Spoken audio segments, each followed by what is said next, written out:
Good morning, y'all. I just wanted to do a quick video that showed y'all a little behind the scenes on what engineers are looking at when they are declining wells that are producing. Now, the production data that I'm going to show you today is publicly available, usually on the state website somewhere, depending on the state. Now, the wells that I'm going to be looking at will be in a software to where I could show you what we're looking at, why it's usually considered an engineering matter in order to project what these wells will produce in the future, and thereby projecting what your royalties will be in the future. That's actually how value is put onto these properties, and the amount of royalties projected directly equates to what the value that someone will pay for it is. But I think it's really helpful to see the little bit behind the scenes of what we're looking at and why sometimes it's easy to project what these wells will produce and sometimes it's not.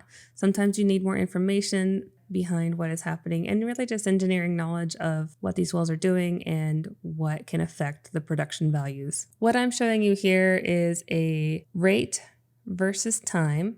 So we have the amount per day that is being produced.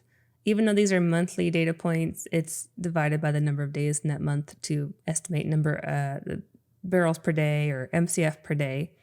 And then this is not a normal scale that you probably normally see. This is called a log scale.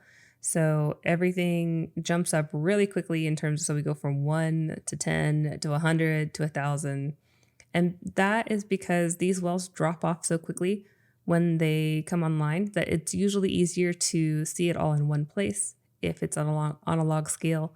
But also, a lot of these wells are easier to decline on a log scale because they usually end up getting to something closer to a straight line when you do this on the log scale. And historically, straight lines, when you were doing this all on paper, were easier to just put a ruler to and project on your log versus time paper. Now we have these software models to do all this for us, but it's still industry standard to look at this on a log scale. There's other ways to see this, different charts, different options. We can do log versus time, linear, regular versus time. We can do log time, so even weirder ways to look at it. You can do rate, like how much is producing versus cumulative production, which is how much is produced over the life of the well. That gives you some different ways to look at it and different ways to project and to see what the forecast is doing. And there's been different methodologies developed over the years to model this and to give us tools to characterize the reservoir and the performance that's coming out of these wells. There's software nowadays that can go through and auto forecast these wells. These are not my forecasts. This is just me hitting auto forecast, and sometimes it's really easy and accurate, and this is probably the same forecast that I would put through this well. And sometimes it's a little more up to the interpretation. These auto forecasting programs have come a long way to include the more recent data to more replicate what an engineer would do looking at it individually, but it's still not quite the same as putting eyes to it directly, but it does save quite a bit of time.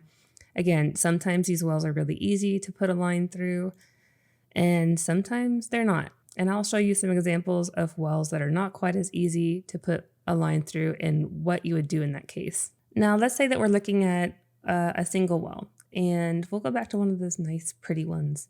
We have several different models available to us to project what these wells will do in the future. And really, the models that you're using and the assumptions that you're putting on those models make quite a big difference as to the total amount that you're projecting that well to make in the future. And that's why it matters, how conservative you're being, how optimistic you're being, which model you're using. Are you using the most recent models? This is all just a variety of different methods that the industry has come up with over the years in order to try to get the best prediction of the future. A lot of these new wells that we are drilling in the shale and the fracked wells that we have these days no longer quite follow the same mathematical equations that the industry created over the last 100 years in order to describe production. More conventional, as we call it, conventional wells were things that were drilled over the last 100 years, or the more conventional wells because it's easier to get out of the ground.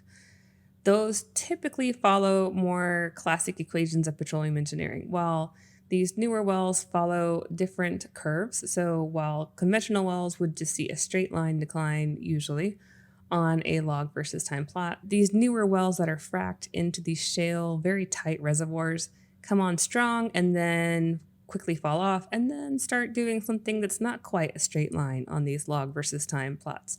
And the industry has put a lot of work into trying to figure out what's the best model that fits this not quite straight line. You can see right now there is a curve to it. This is what a hyperbolic decline looks like on a log versus time plot. If I were to switch this to linear scale, this is what it looks like on a linear scale, where you get these super high rates. This is water, so water is blue, gas is red, oil is green, almost all the time in the industry, at least in the United States.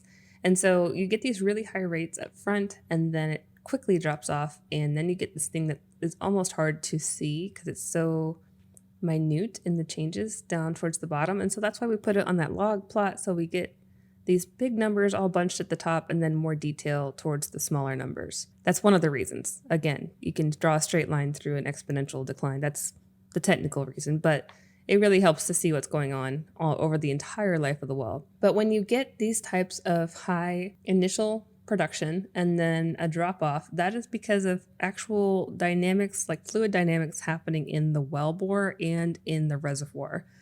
Now, these are 2-3 mile long well bores that a single little drop of oil is having to flow all the way through a 2 or 3 mile long pipe, up sometimes 2-3 miles of pipe, in order to get to the surface. And then there's all sorts of like pressure dynamics and things going on, tank dynamics going on downhole, uphole, things interfering with the production that causes it to have this decline. And that's where you can get into trouble projecting what the future will be if you're only projecting off of just a couple data points that are early on. Now, if I were to take just a couple data points from this early on time frame here, and I didn't know what the well will produce, I could put a straight line just predicting the same amount forever. That would be completely wrong.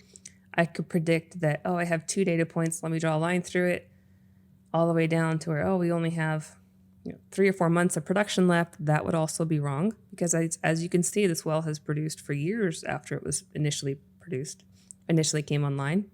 You really have to know what type of well you're working with, what type of reservoir that well is drilled into, and what the typical profile and the best profile to predict the future is on these types of wells. That's where you can run into trouble, but also where you can do a lot of this yourself. If I go back to making this a log scale, you can do the same thing by plotting it up in Excel. You can select logarithmic y-axis to get this same scale. And then you can see, I mean, if you were to draw a line through this, you get pretty accurate in terms of even not knowing when it would start curving. I mean, you wouldn't be too far off. And actually, that'd be pretty conservative if you were wanting to buy, for example, or plan your future finances. If you wanted to be on the more conservative side, just drawing a straight line through that wouldn't be a terrible idea. I wouldn't sell maybe based on a straight line because you want the highest price. That's where I would pull in more robust models in order to predict exactly how much it's going to be curving up. And even when you have those more robust models, there's still a lot of uncertainty around that. But even if you have a well that theoretically would produce, like you draw a straight line through it, things happen in the life of the well that makes it difficult to know what to do with the forecast without knowing more of the technical details behind it. So take this well, for example. It was producing relatively stable. You could probably draw a straight line through this and be relatively accurate. But as we can see, something happened in April of 2022 that caused the production to jump from 1.2 average barrels per day up to, 60? Around 60 barrels a day. Then what do you do? Like, do you say that it's going to continue on, jump back, drop right back down? This program's auto forecasting just based on these 2 points and assuming that it's going to go down back to something what it was before. But we don't know this. We don't know this for sure. It could be in a different reservoir. It could have entirely different technology that's helping get the fluid out of the ground. The operator might have done a workover in order to plug off some of this water. There's a variety of different things that could have happened. Maybe this is just bad data. We don't know this for sure. That's where knowing more about what's happening on the well, talking to the operator, having more data points, all of this is if you're able to. I mean, a lot of times you don't have this information, but that's where just knowing what reservoir, what area, what's going on in the area, looking at maps, looking at current activity, looking at operator activity? Is there drilling going on around it? Are all the wells in this area seeing the same phenomenon? Maybe it's a pipeline issue. Maybe there was a tornado that came through and damaged all the pipes, right? There's a lot of different things that can affect the production. And that's where knowing all the different things that can affect the production and knowing what these data points mean really is helpful. Most of the time, and I'll honestly say a lot of the time, you could have no knowledge of these wells and just see the data and draw a straight line through it and get pretty close. But if you're making any reasonable decisions, any actions, any planning based on these numbers, I'd really at least run it by someone who knows what's going on in the field, or at least can like find out and understands the basics at least of what's happening. If not, go to an engineer, someone like myself who has seen thousands of these curves and understands the operations, knows what to look for, understands the dynamics, has gone through 8 years of petroleum engineering education on what's happening downhole and the equations and theories that guide how these wells produce. It gets complicated, but it's also very simple. So I just wanted to give you a feel for what we're seeing behind the scenes. And then, I feel like it's very helpful to see the variety of production that can come out of these wells, how quickly they decline. Sometimes they don't decline quickly at all. Sometimes they're just flat for 40, 50 years. These wells can produce for ages and ages and ages. And that's also why your lease is important, because as long as the well's producing, usually that same lease is in effect. Can't renegotiate it for the most part. I'm just going to scroll through a couple more of these. Again, not my forecast, but just giving you a feel for the types of difficulties in projecting some of these wells that we can run into, but also the simplicities, like, right, you could probably do this yourself. Anyway, give me any questions down below. Please remember to subscribe and like this video. It helps get it out to more people. And my name is Tracy Lenz again, and I am a petroleum engineer and owner of PECAN Tree Oil Gas, an independent firm that helps mineral owners understand what their minerals are worth and get a fair evaluation. Thanks.